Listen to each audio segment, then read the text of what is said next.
हाय, मैं गुणवंत धार्मिक और आज हम अरण्य कांड का भाग देखते हैं। अरण्य कांड में दंडक वन में विराटवत यह भाग सुनते हैं। सीता और लक्ष्मण के साथ राम ने दंडक वन में प्रवेश किया। वहाँ पर उन्हें ऋषि मुनियों के अनेक आश्रम दृष्टिगत हुए। वह क्षेत्र अत्यंत मनोरम था। वहाँ पर बड़ी बड़ी यज्ञशालाएं थी तथा हवन सामग्री भी प्रचुर मात्रा में उपलब्ध थी। उन आश्रमों में तेजस्वी ऋषि मुनि अपनी आध्यात्मिक साधना के लिए लिप्त रहा करते थे। वीर तपस्वियों के वेश में राम लक्ष्मण को देखकर वे समस्त ऋषि मुनि अत्यंत प्रसन्न हुए। सीता और सीता का समुचित सत्कार करने के पश्चात वे बोले, हे राघव, यद्यपि आप वन में है किंतु हमारे लिए आप ही राजा है। हम वनवासियों की रक्षा करना आपका परम कर्तव्य है। आत्मचिंतन में व्यस्त रहने वाले यहाँ के निवासी तपस्वियों को दुष्ट राक्षस निर्विघ्न रूप से ईश्वर आराधना नहीं करने देते। वे उनकी तपस्या में विघ्न तो डालते ही है, साथ में साथ अपराध तपस्वियों की हत्या भी कर डालते हैं। इसीलिए हम आपसे आग्रह करते हैं कि हे रघुनंदन, आप उनसे हमारी रक्षा करें। रामचंद्र ने उन्हें आश्वस्त किया कि वे शीघ्र ही इन राक्षसों का विनाश कर इस क्षेत्र को निरापद कर देंगे। वहां से उन्होंने महावन में प्रवेश किया, जहाँ नाना प्रकार के हिंसक पशु और नरभक्षक राक्षस निवास करते थे। ये नरभक्षक राक्षसी तपस्वियों को कष्ट दिया करते थे। कुछ ही दूर जाने के बाद बागंबर धारण किए हुए एक पर्वताकार राक्षस दृष्टिगत हुआ। वह राक्षस हाथी के समान चिंगारता हुआ सीता पर झपटा। उसने सीता को उठा लिया और कुछ दूर जाकर खड़ा हो गया। उसने राम और लक्ष्मण को संबोधित करते हुए कहा, तुम धनुष बाण लेकर दंडक वन में घुस आए हो।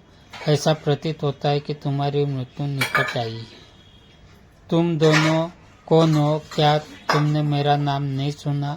मैं प्रतिदिन ऋषियों का मांस खाकर अपनी क्षुधा शांत करने वाला विराट हूँ। तुम्हारी मृत्यु ही तुम्हें यहाँ ले आई है। मैं तुम दोनों का अभी रक्तपान करके इस सुंदर स्त्री को अपनी पत्नी बनाऊंगा। उसके दंभयुक्त वचनों को सुनकर राम लक्ष्मण से बोले, भैया, विरोध के चुंगल में फंसकर सीता अत्यंत भयभीत एवं दुखी हो रही है। मेरे लिए बड़ी लज्जाजनक बात है कि कोई अन्य व्यक्ति उसका पक्ष करे। पिताजी की मृत्यु तथा अपने राज्य के अपहरण से मुझे इतना दुख नहीं हुआ जितना आज भयभीत सीता को देखकर हो रहा है। मुझे यह भी नहीं सूझ रहा है कि दुष्ट से सीता की कैसे रक्षा करूं। राम ने इस प्रकार दीन वचन कहते सुनकर लक्ष्मण ने क्रुद्ध होकर कहा, भैया, आप तो महापराक्रमी है।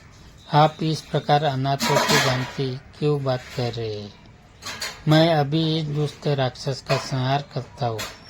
फिर विराट से बोले, रे दुष्ट, अपनी मृत्यु के पूर्व हमें अपना परिचय दे और अपने कुल का नाम बता। विराट ने हंसते हुए कहा, यदि तुम मेरा परिचय जानना चाहते हो तो सुनो। मैं जय राक्षस का पुत्र हूँ। मेरी माता का नाम सतहदा है। मुझे ब्रह्मा जी से यह वर प्राप्त है कि किसी भी प्रकार का अस्त्र शस्त्र न तो मेरी हत्या ही कर सकती है और न ही उनसे मेरे अंगों का छिन्न भिन्न हो सकते हैं। यदि तुम इस स्त्री को मेरे पास छोड़कर चले जाओगे तो मैं तुम्हें वचन देता हूँ कि मैं तुम्हें नहीं मारूंगा। विराट के वचनों से क्रोधित राम ने उसे तत्काल तीक्ष्ण बाणों से भेदना आरंभ कर दिया। राम के बाण विराट के शरीर को छेदकर रक्त रंजित हो पृथ्वी पर गिरने लगे। इस प्रकार जब घायल होकर विराट त्रिशूल ले राम और लक्ष्मण पर झपटा तो दोनों भाइयों ने उस पर अग्नि बाणों की वर्षा आरंभ कर दी। किंतु विराट पर उसका कुछ भी प्रभाव नहीं पड़ा। वे केवल उसके त्रिशूल को ही काट सके। फिर जब भयंकर तलवारों से दोनों भाइयों ने उस पर आक्रमण किया तो वह सीता को छोड़ राम और लक्ष्मण को दोनों भुजाओं में पकड़कर आकाश मार्ग में से उड़ चला। राम ने लक्ष्मण से कहा, भाई, हमें जिस और यह राक्षस ले जा रहा है, बिना विरोध के हमें उधर ही चले जाना चाहिए। यही हमारे लिए उचित है। विराट द्वारा राम लक्ष्मण को ले जाते देख सीता विलाप करके कहने लगी, हे राक्षस राज, इन दोनों भाइयों को छोड़ दो, मैं तुमसे प्रार्थना करती हूँ। सीता के अंतर्नाद करने पर क्रोधित होकर दोनों भाइयों ने विराट की एक एक बाह मरोड़ कर तोड़ डाली। वह मूर्छित होकर पृथ्वी पर गिर पड़ा।